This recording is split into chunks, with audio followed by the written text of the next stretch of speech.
Баршаңызға сәлем, сіздермен бірге Жансая. Бұл каналда біз түрлі дәмділер дайындаймыз. Бүгінгі дәмдіміз ол мектептегі асханаларда кездесетін өте жұмсақ салмасы бар булочки болмақ.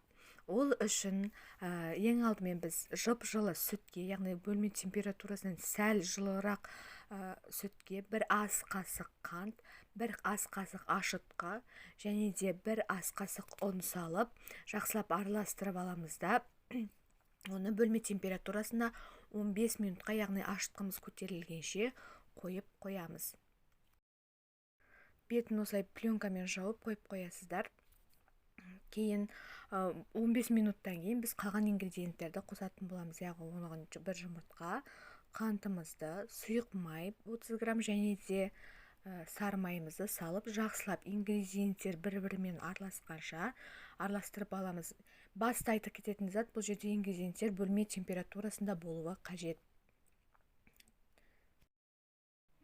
Кейін біз барлығын араластырып алғаннан кейін ұнды саламыз. Ұнды барлығын емес, осылай 3 бөлікке бөліп салып алатын боламыз. Ең бастысы ұн електен өткізілуі қажет. Ұнды мен ең бірінші салғанда осылай венчикпен, яғни қоюланғанша жақсылап араластырып алдым. Сіздер қолдарыңызбен бірден араластырып кете берулеріңізге де болады. Осылай бөлікпен салып жақсылап араластырып алғаннан кейін ол біркелкі қамыр болғанша жақсылап тұрып қолмен илейтін боламыз. Міне кейін осындай қамыр пайда болады. Осы қамырды жақсылап илеп болғаннан кейін тұнығуға 40 немесе 1 сағатқа бетін пленкамен жауып қойып қоямыз.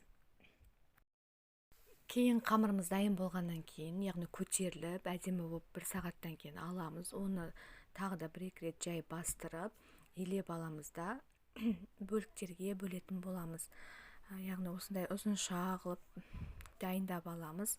Одан кейін оны біз бөліктерге бөлеміз. Өз керекті көлемдеріңізге қарай, яғни үлкен кішілігіне қарай бөліктерге бөлесіздер. Менде осындай 9 көлемді бөлік шықты. Кейін осы әр бөлікті жеке-жеке біз дөңгелек етіп жайып аламыз. Басы жұқа болып кетпеу керек, 1-2 сантиметр қалыңдықта етіп жайып аламыз.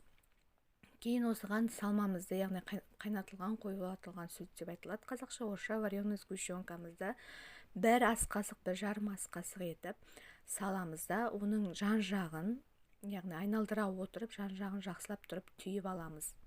Видеода міне көрсетілгендей етіп түйіп, барлық өйткені ішіндегі салмамыз піскен кезде ағып кетпейтіндей. Барлық булочкаларымызды дәл осылай жайып, тура осындай видеодағыдай дөңгелетіп етіп салып алғаннан кейін, оны біз керек пісіретін противенімізге салып, 20 минутқа көтерілуге қайттан қойып қоятын боламыз.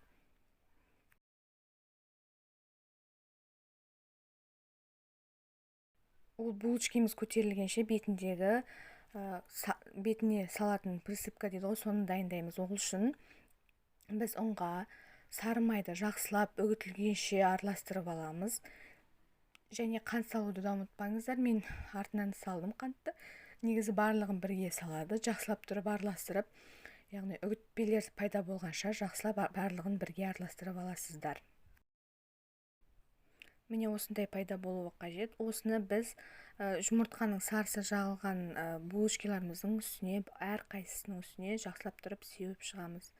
Бұны сеуіп болғаннан кейін біз духовкаға 180 градуста 40-45 минут булочкаларымызды пісіріп аламыз. Міне осындай өте жұмсақ, өте дәмді, ортасында салмасы бар керемет булочка шығатын болады.